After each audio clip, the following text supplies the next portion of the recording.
How to invite friends to like page on Facebook.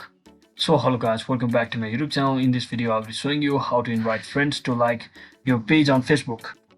Once you open your Facebook application or Facebook website from your any of your favorite browsers, now simply head over to your Facebook page. Make sure you have already logged into your Facebook page. As you can see, I've already logged in with my Facebook page.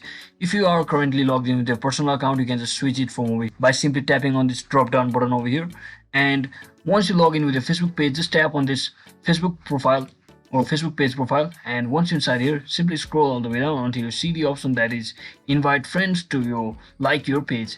So you will get this option right probably at the top. So you just have to invite your friends. So to invite your friends you have to use your own Facebook profile. So just click on continue just like this, and once you land on this page you just have to select any of the people from over here from your real Facebook profile, and you can just invite them from over here as well, just like this, and send invite. That's it for today guys. I hope this video was helpful. If it was, don't forget to like and subscribe to the channel. See you on the next one.